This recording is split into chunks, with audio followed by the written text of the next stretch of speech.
Right, welcome to episode 1 of the Gypsyboy McCrory podcast with Stephen Robinson.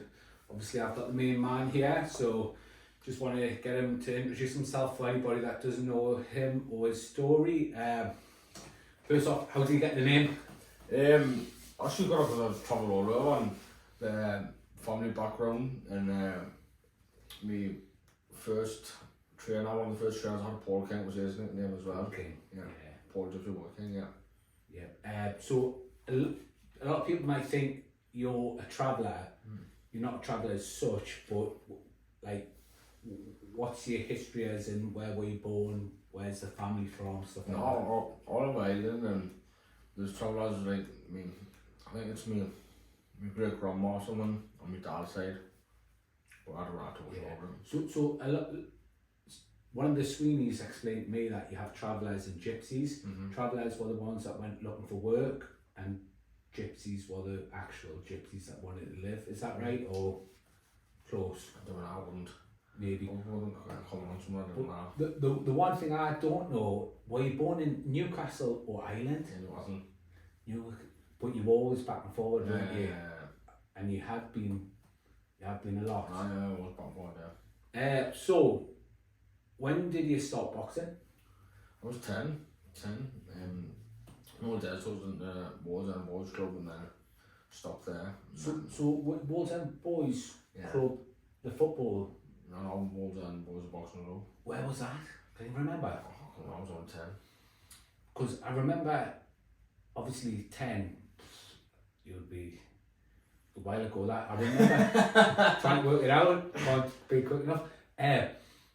I know Paul Charters and all that were at the Benfield Club, so I wonder, like I never heard of a boxing club for Wall's End back then, but so you started there, were you living in Long Benton then? Yeah. How did that go? Nah, I can't remember much about it, it was hard. Then I stopped, I couldn't get picked up, travelled because my dad was working there, and just the time of the gym didn't fit in, you know what I mean? It was alright, but then obviously when I was getting too much bother at school. Was it high school? Yeah, well, even at the end of primary school I was fighting all the time with a lad Lee Hope, God rest his soul. Me and Hope, I was fighting every day, you know what I mean? Crazy because he turned out to be one of my closest friends. It happens like that, but doesn't it? Once you fight somebody, you have a mutual respect, and when you know their game, and then you're looking around going, fucking hell, at least this kid's game is fucked. Yeah, his game was too, so I was unfortunately he got cancer and died, but what a lovely lad he was. Yeah. This is what all kids all do silly things, don't they? 100%. So I remember, obviously we went to school together, and I think I came in year 9, so you would have been in year 10 then, and obviously I think, what had you been boxing by year 10? Were you competing by that point? Which club were you competing for? Long Benton. Long Benton. Yeah, I was in Long Benton from year 7. Year 7. Who were the coaches?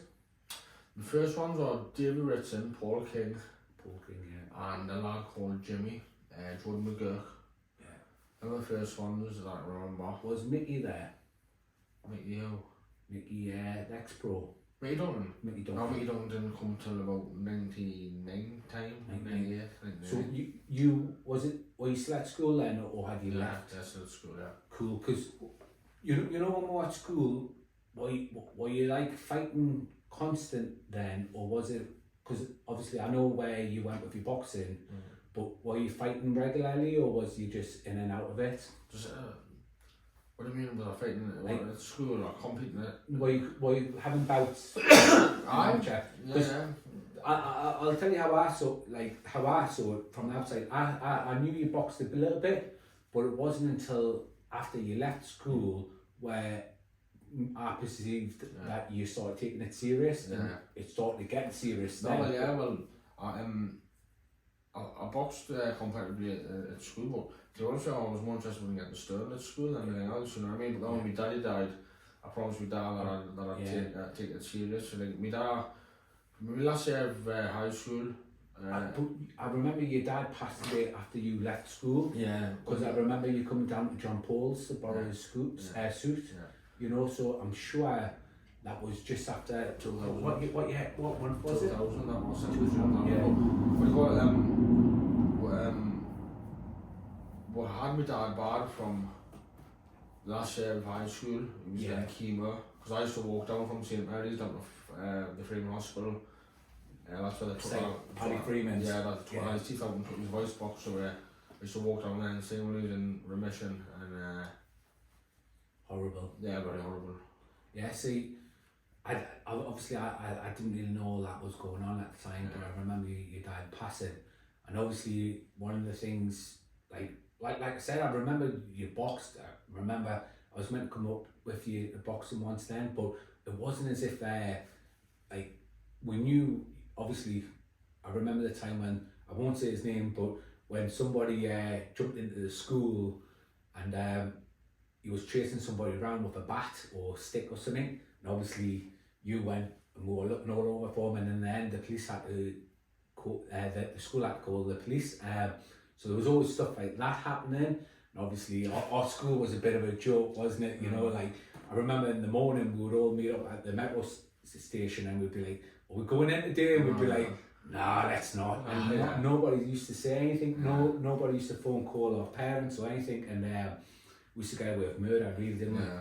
Well, when I wasn't suspended, I was stoned, you know. You know, listen, I'm not gonna say I didn't care, because I know, obviously, with I was done work on myself and recovery, you know, I know it was hard work, you know. I'm waiting to get diagnosed with lots of things, you know what I mean? But, you know, I think the teachers were happy when we didn't show up. Yeah, of course. Not that we were evil little shits, we were just naughty. Not just that, listen. Challenging. Very challenging, and their job was to teach 30 kids, not just, it wasn't the Jimmy Maxwell or the Steve Robinson show, you know. They have 30 other kids to teach.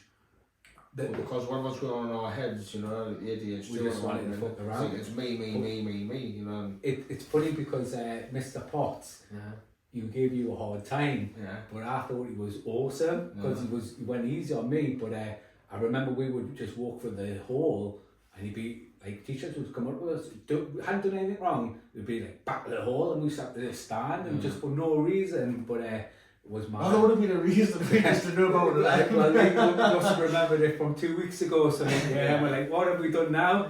But I remember school was class. It was good, best fun really for me. That's one great memories. Yeah, great memories. So when did the boxing get serious? When Mickey Duncan come and he just shut us up and he said, listen, you've got a bit of mobility, you know, you're just going to waste your life, just dossing about, you know, doing things half-heartedly, without a doubt. Mickey Duncan was the best coach I've ever had. You know, he pushed us and he took a personal interest. Yeah, he done more than that. You know, when my dad died, he was like my second dad. You know, I love the man. Really? Yeah, really. I didn't know you were that close. Yeah. I knew you were close to him. I know you got a lot of love for him, but I didn't think he had. I didn't think he had stepped in. No, he did. You know, he done naturally spent extra time with us. The bloke used to come on a bike and get me out of bed, you know, because I'd tell him I'm going running. He knew I wasn't running, you know, because I was overweight, you know what I mean? And he got us down when I went back to boxing after my dad died, because I'd just been drinking Guinness all day and, you know, eating shite. Because that's, sorry to interrupt, but that's when I knew you were taking your boxing serious, because in school you were always a big lad, dead tall, but you had a bit weight on you. And then I can remember bumping into you in the Joel Calzaghe Hatton fight when they were at the arena, and you were, what weight? You were like a welter or something, 69 kilos, I went that. 69 kilos. Fucking hell, James, what's going on? And I think at that point you must have been flying. That was Christmas 2001, that. See, so many things I can't remember, but you can Joel Calzaghe fought Tugger Pudwell, and Ricky Hatton stopped an American with body shots. I can't remember that boy's name. I was just so drunk that night, I was trying to keep up with the big boys. Someone Bailey, I think it was called. Someone Bailey. I can just remember Joe with coming out in a Newcastle top, and I can't remember anything else other than bumping into you and having a crack. So at that point, were you getting called up to England team and stuff like that? No, just once boxed in Scotland. It was good, like, but from then, like, you know, there was pressure on when you come up in class, you know what I mean? Like with your ABs, you sort of not forced, but you know you can't go back. Like I was boxing like boy called McCrory, you know, he was amazing. He had like 100 odd fights. It was my 19th fight when I fought him, you know. First time I boxed him, he was on points.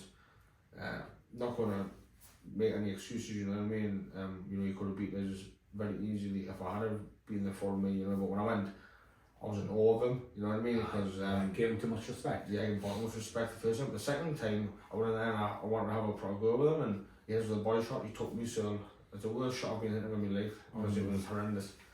But he's another good lad. Me and Schwartz will speak now on Facebook, you know. And, yeah, he's a really good lad. And you know, when I was going through my difficulties in addiction, you know, you would shout a few times, you know, that meant that it was. Yeah. I don't know what it was like back in the day, but now they have the schoolboys and everything, and it's like minus if you've had up to 5 fights, and then there's one for up to 10 fights, and then up to 20 fights, and then there's the full one. Yeah. I don't know if that specific to age groups, and then always the big one is to win a national title, a full grown-up one. Yeah. But I remember you saying years ago that when you go from being a junior to senior, that's when you start getting tested because you're fighting blokes, and that's when a lot of people drop out, and obviously they're learning how to drink, chasing women, getting a town and so on. So did you fight anybody in amateurs that went on to do big things in the pros? I was working my first senior fight was against a boy from Berkeley, and he had 2 belters with me spawn ball and me straight, you know what I mean?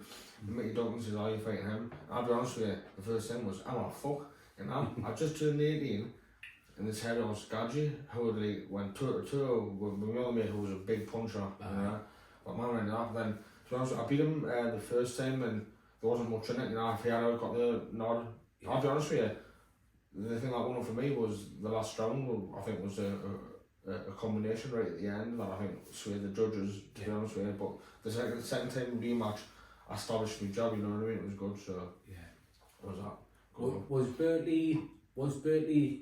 Berkeley wasn't obviously, well, Berkeley, had Andy won his national title by then? Yeah. So obviously they were popular champions, ABA champions, and they were known as elite club then. Yeah, Berkeley have always had great kids. It was Andy that was the first, when you go to the club, it's Andy at the top. Yeah, well no, there were teams before they went, well not, there was a lot of fighters from the retired teams club went to Berkeley, and you know, they've just got I don't know how many they have, maybe they've got well over 100, you know. If you go and you look on the I think it's the Wall of Fame or something, I don't know, but the titles that have all been collected is immense, you know. Unbelievable. Obviously I've did a bit at the club, and when you go in, they've got the board on the right hand side, and it's just names. It's got like the junior champions, and then obviously the seniors, but believe it or not, it's Andy. Andy is at the top of them, and I don't, you know, just, he's obviously went on to do really well in his career. The cleans are all good, right? Andy and Mark, that I boxed for him, and Mark fought in his last fight, I think my second last fight. That's how I really got to know them too, you know. Obviously I trained by Andy. What do you call it, the Buchanan boys, Andrew and Paul Buchanan were really good. I can remember them when I grew up, you know. When I grew up being amateur, like, you were looking at the McLeans and looking at the Buchanans, and you wanted to be like them, you know what I mean? They were just class, you know.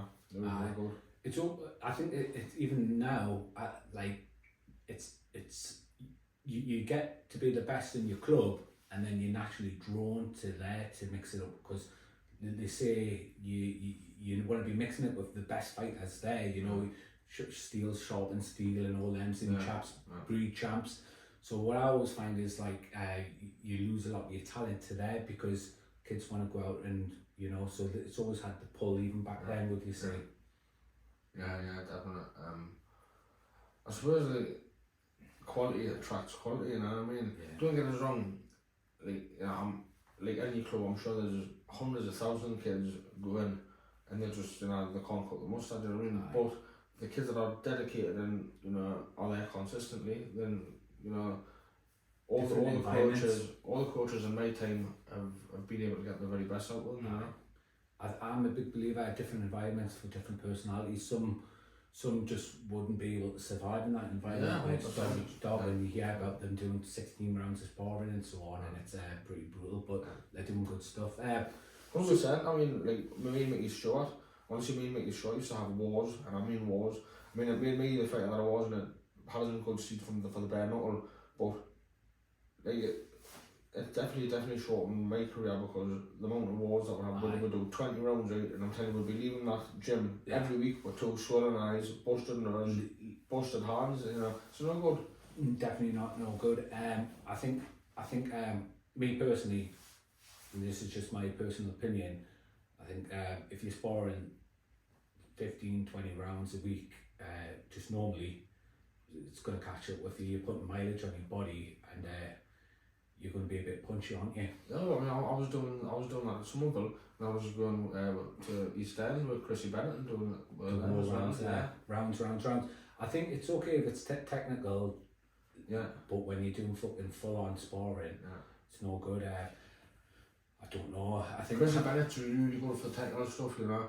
Not going to take that away from Mickey, because Mickey was too, but obviously when you had a kid like short in front of you, you start to bang, you know what I mean? So if you didn't, you all come on the deck and that's it. With the pros and that now, you know who the people that you can have technical sparring with, and sometimes when you get asked to, if your lad wants to spar somebody and you know it's going to be a war, you just sidestep it because I always think before a fight you should at least have one tough spar, but people are even going away from that now. Some people are like dead against tough sparring. I think you should have a really hard spar maybe once every 2-3 weeks. You know, every definitely 1 a month anyway. But I would probably say 2 a month. You know, push yourself, because only by pushing yourself do you raise the game. Well, that's just my opinion, you know.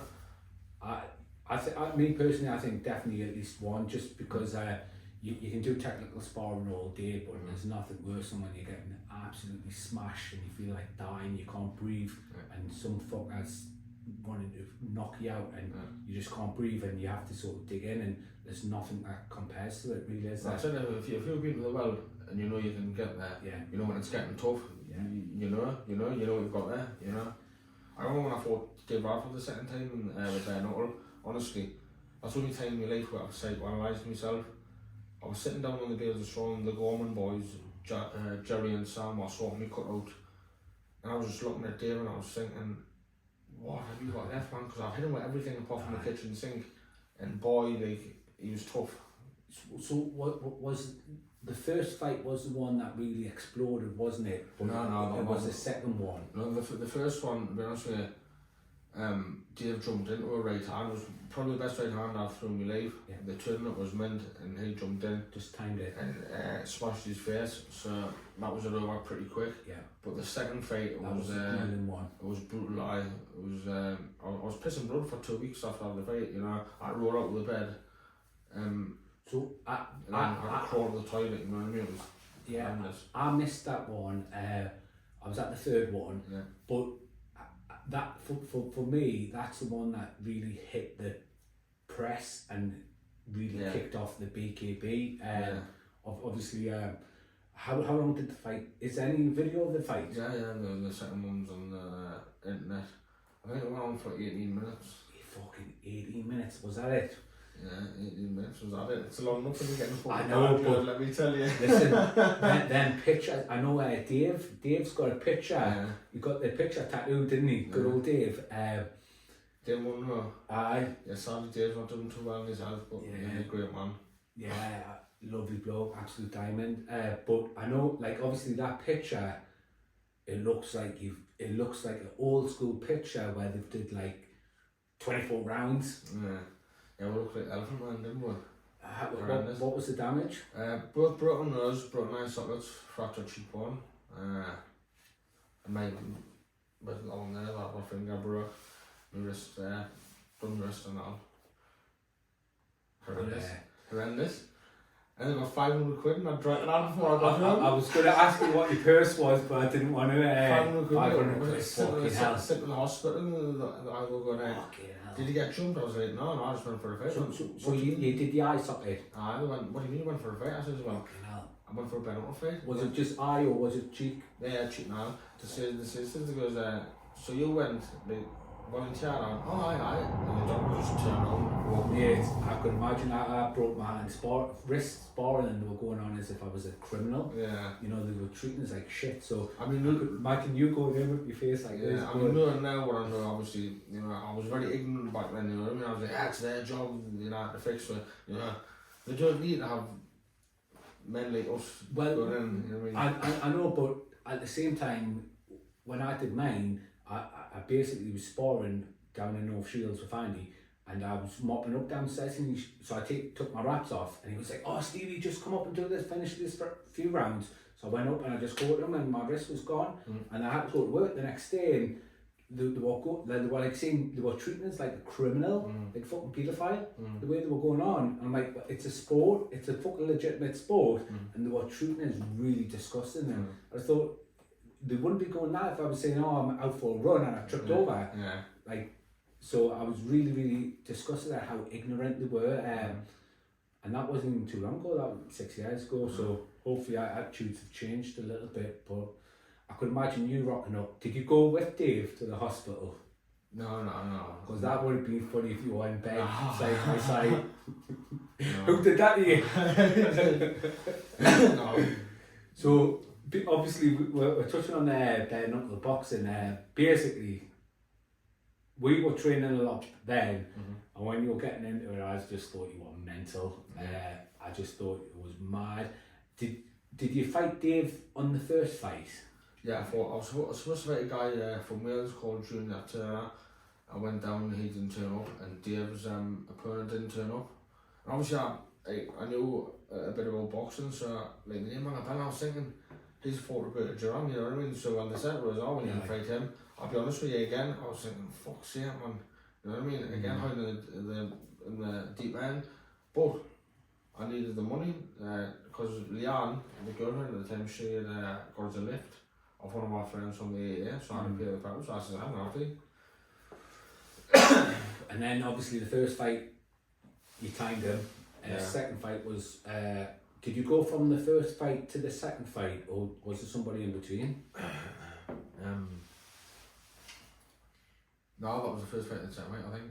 Cool. And then it sort of blew up then, and was it Andy Tipclough? Top lift. That top lift that was doing it for the second fight. Yeah. And then obviously at some point Joe and Jim came in. Yeah, but no, Jim didn't. Joe did. Joe bought the company when I fought Jason Young down at Jim Courtney's. Right, cool. Because Jim was there, but he was just a spectator. Obviously, I was doing the marathon in Rome that when you went down to fight Jason. So I missed it, but I remember ringing you, and I fucking missed it all the carry on and everything. I just remember speaking to you on the Sunday or Monday or something, and just finding out how we had got on. Obviously, fucking, at what point did the documentary company say, was it Vice? Yeah. Say that they were going to film it, yeah? Because were they filming it leading up to it? No, the nurse said that they inquired about it and they said, because they don't know it's a highway, and they left it pretty much last minute, you know what I mean? I don't know. So, you know, all the interview work and stuff you were doing, that's obviously on the documentary, was that the week of the fight, or was it 2 weeks leading up, or can you not remember? Can't remember. Cool. So, obviously, if anybody's seen the documentary, they know that you go missing. Yeah. So, how did you show up so late? So I was off nut and mortal drunk. I was supposed to be meeting people to do another documentary, and me mate's dad's pub, the Dorset. And because my friend I hadn't seen him for a while, God rest his soul, I imagine, Lee come in and he goes, oh, she was... So Friday night? Aye. Brilliant. No, Thursday night. Was it Thursday.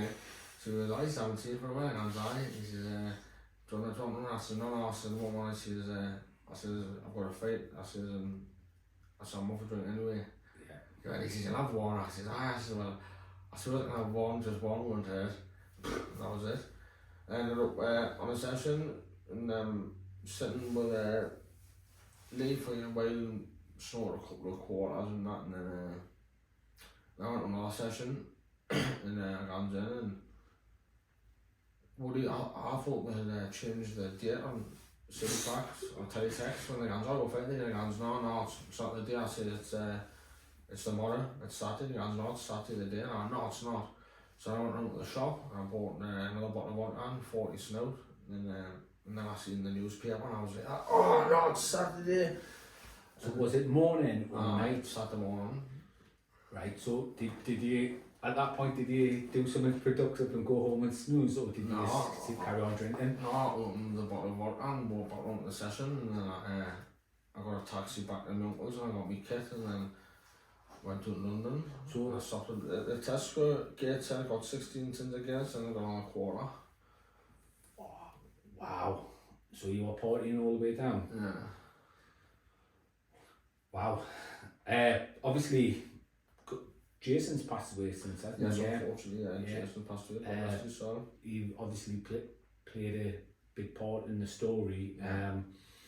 So after you won the fight, was you just back on it, or did you? Yeah, I was sitting drinking Jameson's with Jason until 8 o'clock the next morning. Really? Yeah. Good lad. Yeah, he was a really good lad. Troubled soul, you know.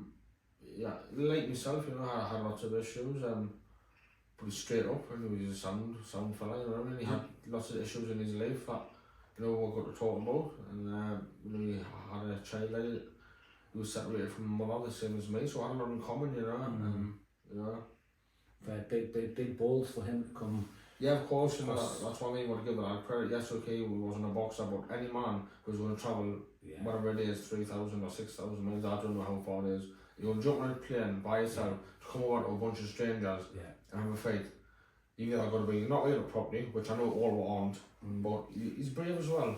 100%, because like, you did it in return, but it's a lot of time to think in it. Yeah. And the worst thing you can do is have time to think about fucking, I'm gonna be fighting somebody, so and so and so and so. So obviously, I don't know how you feel, but like switching off is probably the best. But he must have been fucking thinking about the fight that was coming up, and the poor bloke, God rest his soul, he would have been thinking a lot about it afterwards. Yeah. You know, yeah. It's great when you win, but when you get a L, not so good.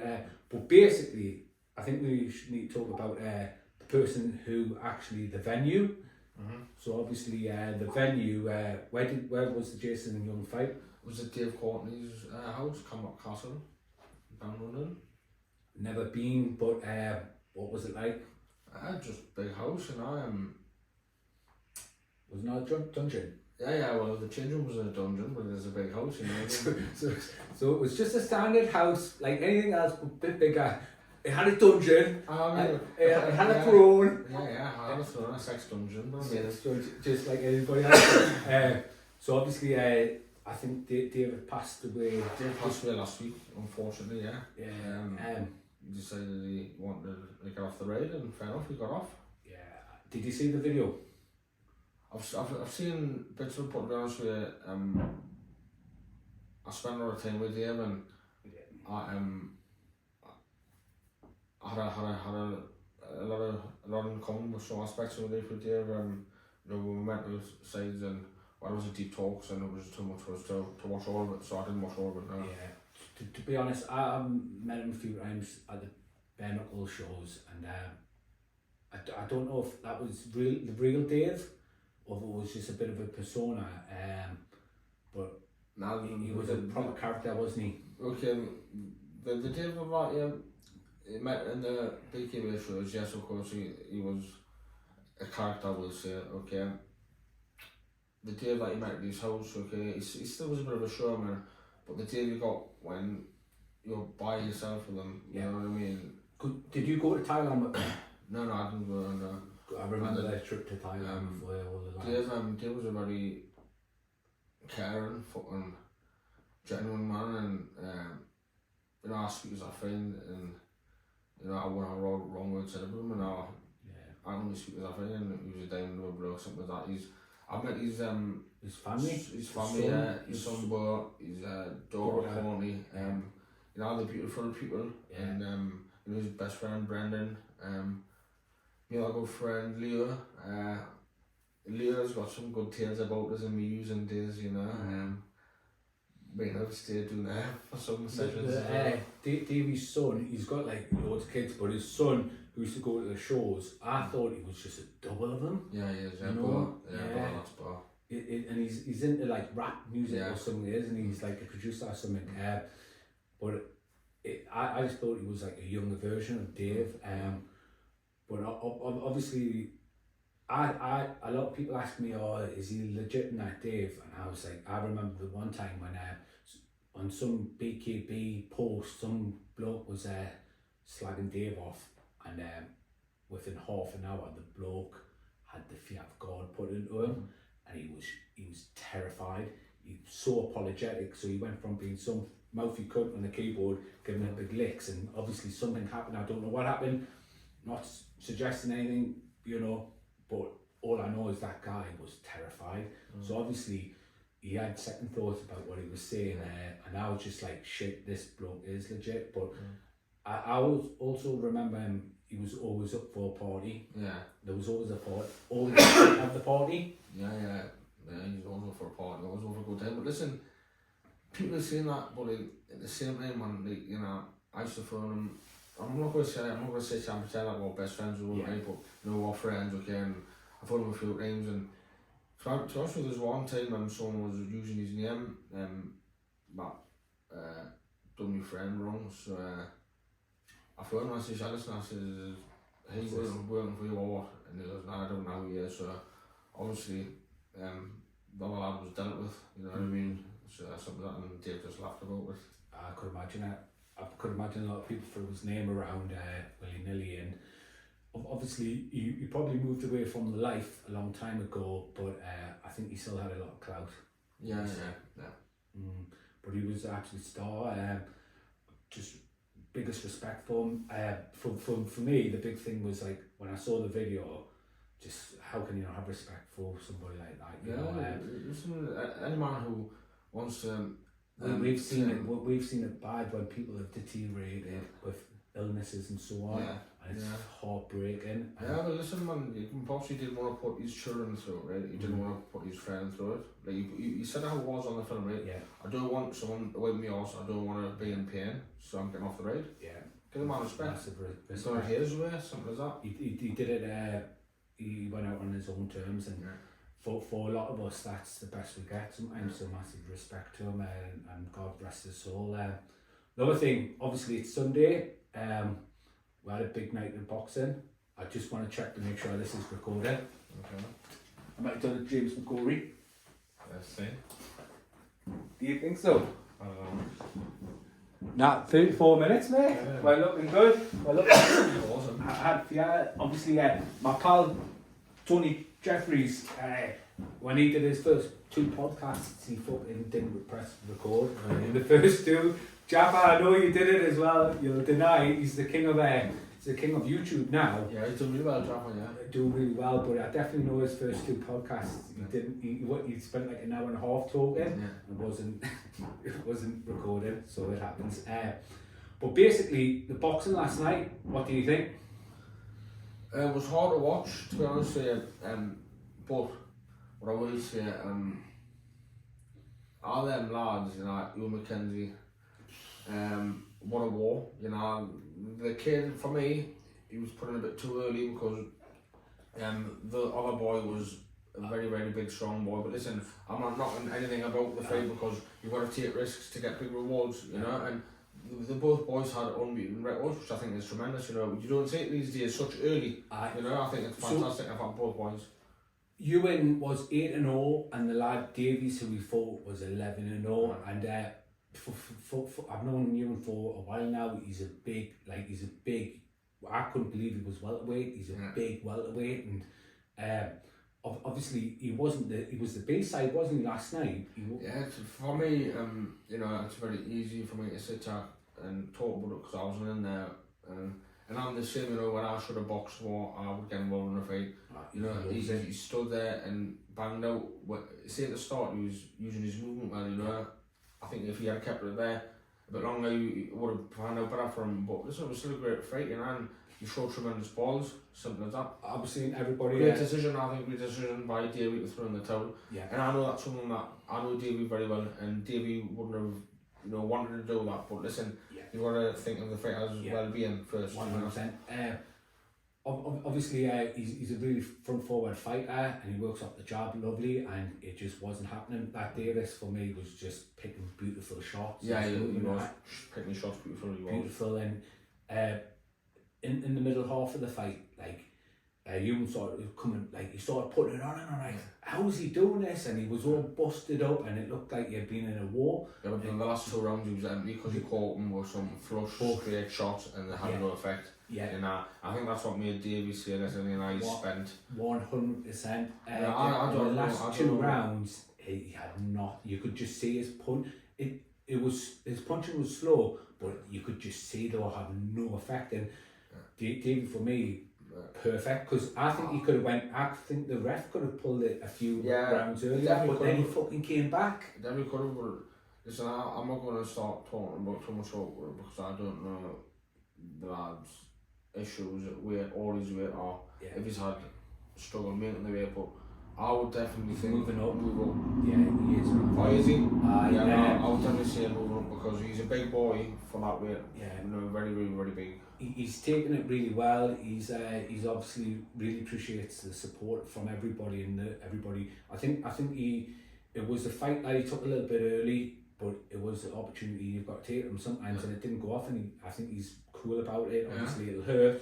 The poor cunt will be in pain for a while, but you know he's in good spirits, and I think he'll come back. And you know, fair play. And I know me personally, I'd take it a lot harder. So Ewan's massive respect. He's taking it really well. But what do you think of the Calum fight?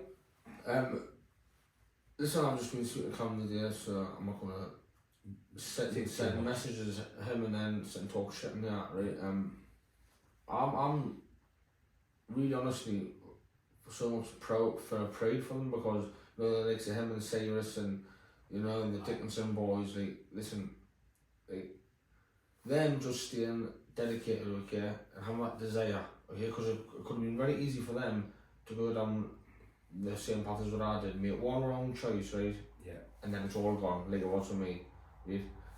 Once you're, you know, well known and all them, it seems like McCrory boys as well, but once you're well known, everyone wants to be saying, sort this out, sort that out, sort that out, you know? And for them to stay dedicated and switched on and you know, not getting involved in any of the distractions, you know. I mean, there's hundreds of people like me, but them, I think, what I said to Calum today, right, he goes home, right, his parents aren't worrying, right, he's got his dignity, his parents are proud of him, alright, he hasn't got to put his liberty on the line, right, 100%, he's a fucking athlete, that is absolutely fantastic, yeah.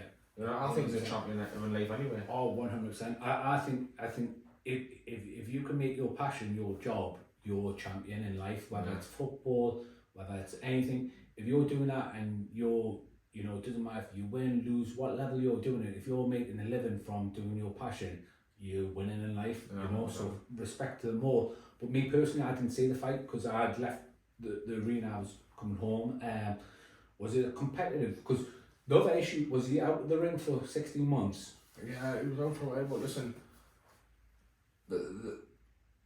no, listen, I've got people who say I'm very wise because I don't want to take nothing away from my lad, okay? No, Jeff drew 2 weeks ago on your call. He had a really good fight with Marley, so obviously he's been staying in it, you know. Right, well, I don't think it was competitive for the first few rounds. Alright, I think the class gap was evident. Alright, I thought Calum turned on his head. To be honest, the first few rounds. Different gravy. I think he was very sloppy with his head. Again, I'm not saying that was the reason why, you know, he won the fight, okay, but Did the towel go in, or was it? Yeah. Fair play to his coach. The damage to his face was, his eye was very, very bad.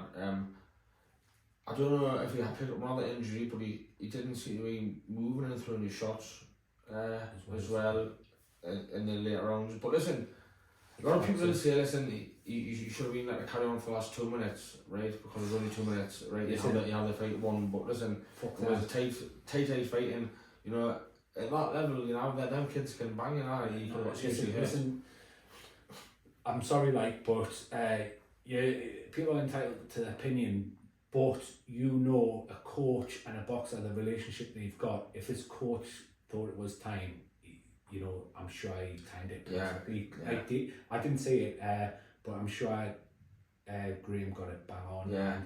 And then the day he spent years with them boys. He's got the best. Like me personally, when he threw the towel in for Cyrus, you know, like I thought Graham, like I saw a different side of Graham there. I thought he would have been like really let's go for it. But that when he threw the towel in for Cyrus, I was like, he definitely cares about.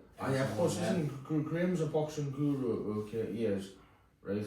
But you know, I know him like well as well. You know, over a long period of time, and you know, he's a very caring fucking bloke, and I got a big heart, you know. And I can remember when I went for his birthday.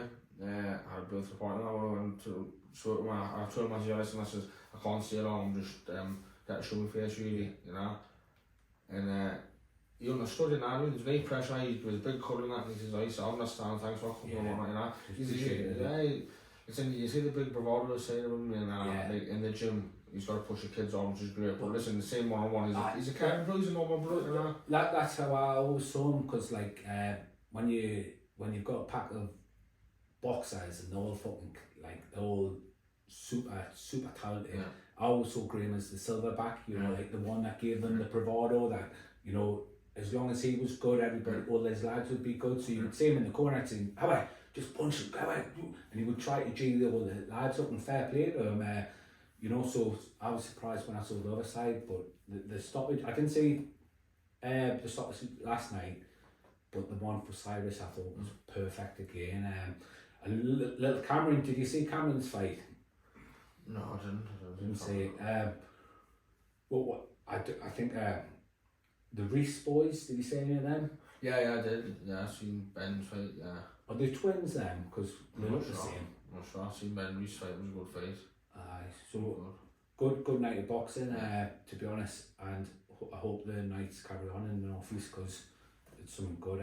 They need to fucking they need to start advertising a bit better, because I think the last few shows I've been to with DAZN or DAZN, whatever it's called, it's been empty, absolute shite, and promoters can't carry on putting bills on it if they're going to be empty. Well, the classic one for me last night, the whole half the arena was sort of curtained off, so that's not looking great. But the big one for me was Britson's last fight. Obviously, when we had the fight for him in the Honda Centre or whatever, the Newcastle Arena, Eagle Arena, you couldn't get a ticket there. It was all balloted. You couldn't get tickets previously to any of his fights. Set out instantly. And his last fight, the same. Bearing in mind, Tommy was on the same show.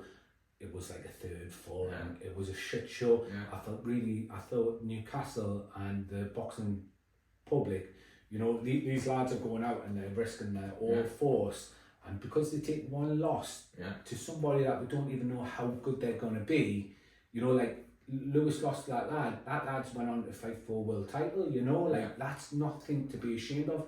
You're not finished because you lose once.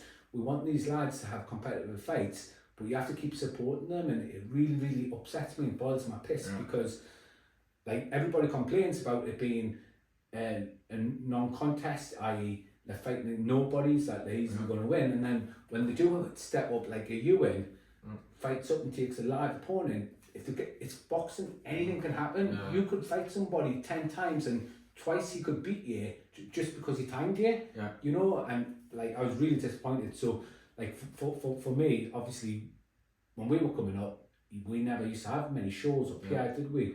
and we've been, since Lewis has been on the scene, we've been quite spoilt for shows. I just think if people aren't going to buy tickets, we won't get the shows, and it'll be 100%. we'll have to start going to Manchester and London and so on for the big It's not shows. just that, listen, I understand your perspective there, but it's not just that, it's the other good kids that are really good, you know, they're just not going to be able to have a platform, you know, and that is the real fucking hard thing. Because realistically, I say it, like, obviously I've got a lot of love for the For Us All lads, Britain camp.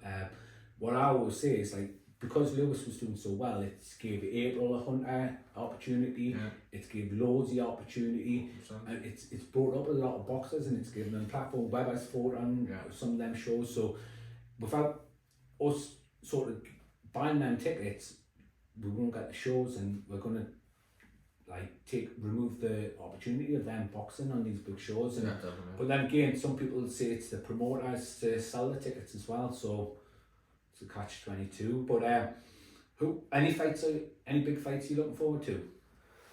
To be honest with you, I've lost a bit of interest lately. That's nothing to do with the fight, it's just I've just got too much going on me. Only for the night, you know, personal issues, not seeing me son and whatnot, but listen, that's something that is on my hands. Did you see the Fury fight? I did, yeah. What did you think? Well, I thought you won easy, to be honest with you. Fury? Yeah. So, there's a lot of outcry saying that Francis got robbed. Yeah, but who was doing outcries? Idiots.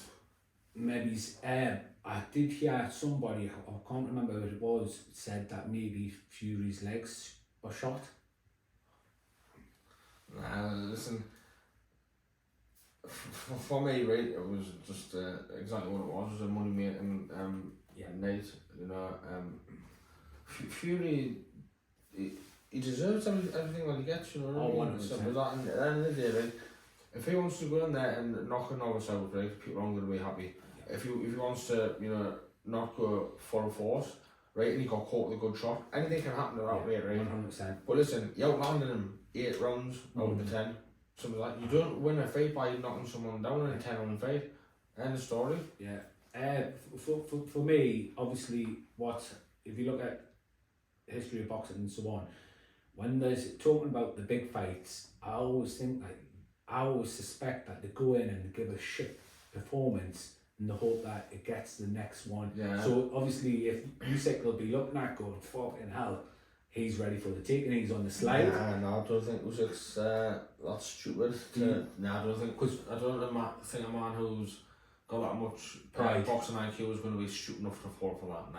I don't think that at all. The one for me, I've heard from his camp that he put every run in, did everything the way you would expect. So he's put a full camp in, did every single run, did every round, did everything normal, but obviously, I don't think it was, I expected a lot more. I said, there's no chance. I was like laughing when they made the fight. I didn't think Francis had a chance, and I was wrong. I think Francis did a lot better. Yeah, of course it did. And I don't think, like, with Tyson, you see a lot of like, everybody laughs when I say it, but like, he's a master of the black arts, isn't he? He loves a good wraggle, and you know, he loves, like, you know, looking for them little you know, bending the rules there, but like, he enforces his fucking size, his weight on them. I think Francis couldn't do it with Francis. Yeah. You know, like, sometimes he would lock up and turn and like just manoeuvre and lean. Wasn't doing them things, so he was having to be on his toes the full fight. And I think, like, me personally, I don't really care about the decision. It could have went either way. I'm happy it went the way it went, because it would have been fucking shit. It would have ruined the Usyk fight for me. It would have left a really bad taste in the mouth. So I'm happy the way it went. But talking about having fighting weaker opposition, what do you think about AJ Wilder? Irrelevant, really. It's irrelevant now for me. Me personally, I'd like AJ to have a few more fights. Yeah. I think Wilder will hurt him. Yeah, listen, I'm not saying that, you know, that either fight or finish the boxing, you know. Of course but I just think at this point in time that fight is irrelevant, because, you know, well, what do they do? You know, if what do you call them? the Browns bomb up. Wilder. Well, if Wilder beats him, so It's nothing. he gets in no one. He gets in a man position for how Usyk boxes head off, right? Fury, well, we know Fury will do him because he's beat him 3 times. He's got a decision once. And So I get a lot of stick for this, right? After the first Tyson Fury fight, the worst thing that happened to Wilder that could have happened for him, he was still surrounded by yes men, and rather than saying to him, listen, you need to work on your boxing, they fucking gassed him up. And then after the second fight, when he got absolutely smashed, he then went back to the drawing board and he got his new trainer. He's an ex-heavyweight, I forget, he's actually fought Wilder. He's actually started drilling him and starting to teach him the art of boxing. Scott? No, I forget his name, it'll come back to us, but he started learning boxing, and then on the third fight, I thought it was much better. So for me, if he's still doing them drilling, it's been a while since the third fight. Jonathan Banks. Jonathan Banks. So Jonathan Banks is like teaching him how to box, and it's mental that you could have been a heavyweight champ and you don't really know how to box, you know. And so the longer it leaves, the more. So in reality, if he had learned that lesson earlier, he would have had more time to develop, because I think by the third fight it was much better. Listen, doesn't matter how he can punch. Yeah, the man can punch, but he hasn't got the boxing IQ, he hasn't got the boxing ability to throw a man like Tyson Fury. Tyson Fury, they give him a draw, right? The first time. He was robbed, right? But that's only our opinions, right? It means nothing, because we weren't the judge, right? It means nothing. It was a draw the first fight, end of story. People didn't cry about it. Both men, you didn't say this, and we thought Fury won. But it means nothing. It's opinions. The second and third fight, you know, I manhandled him and you just destroyed him, really. And if it happens again, then I think the third stoppage will happen as well, you know. I think the third was it was pretty much signed it off and dotted, didn't it, you know.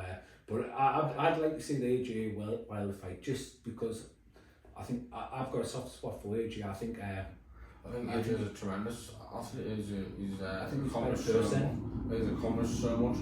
But me personally, he's a level below. I think he's a level above John Wilder. His boxing ability, but I think John Wilder catches him and puts him to sleep. That's what I personally think. The one thing I say about AJ, and I get shit about it a lot, I think he's like, he does a lot for his community. So I think he's a better, not boxing ability wise, but I think he's a better champion than Lennox Lewis. Not from boxing ability, I think he stands for more. So obviously he does a lot of work for his community, he does a lot of work for his gym, and he represents, whereas Lennox Lewis, tremendous boxer, didn't really stand for much. You can't see he wrecked a gym.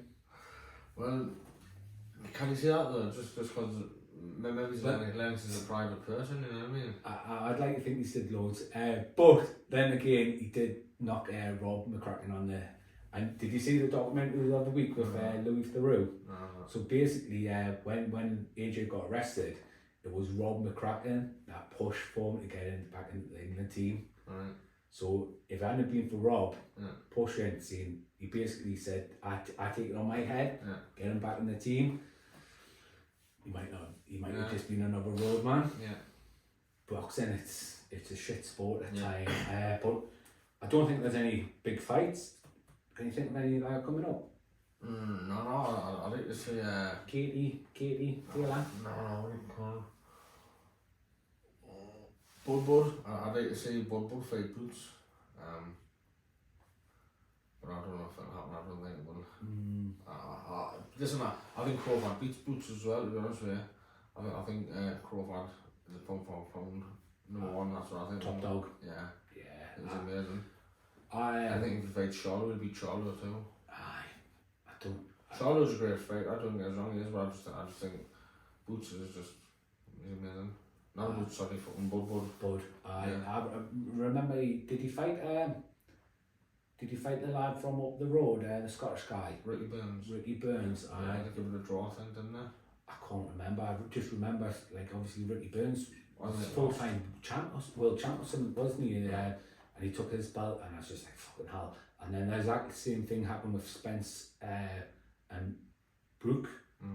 And I genuinely thought that Spence was going to win that fight, but Bud, fucking hell.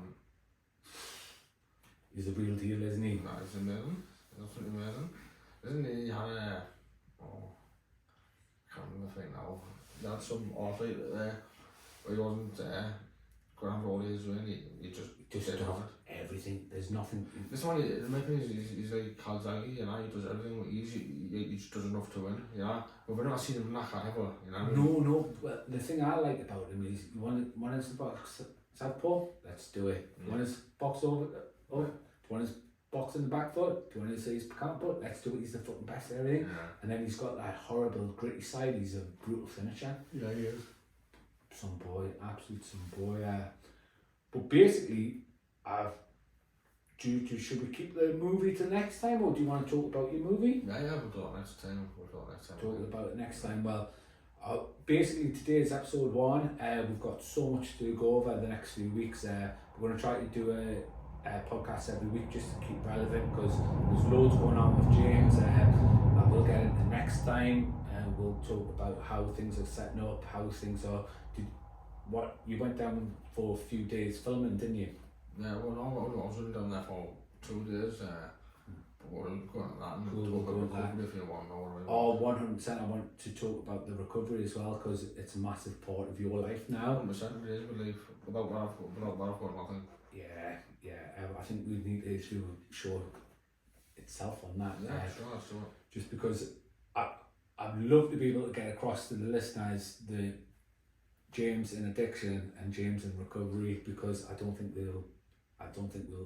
There's not enough words to describe the two. Well, to be fair, I think you're probably best talking about the James and addiction, because we spent a lot of time with each other, and I can't really talk more because I was up in fucking tree on that. So we'll definitely go through that, because I think one of the big things for me, and I know from now you're not on a mission, but I know you're always there to try to help people to get into recovery, and it's one of your big things that motivates you. So 100%, yeah, I'm going to a school on Wednesday to give a talk.